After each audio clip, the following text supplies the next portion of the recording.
been getting asked for a while now. We're going to go back and do any more drag and drive stuff. Anybody that's been following us knows that we attempted Sick Week. Kind of got it shoved up our butt on that one.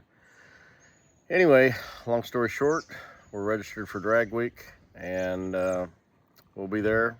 We've got another one. We're going to drop the hammer in the end of May up by David Visner's, and we're going to run that. That'll give us a little tune-up.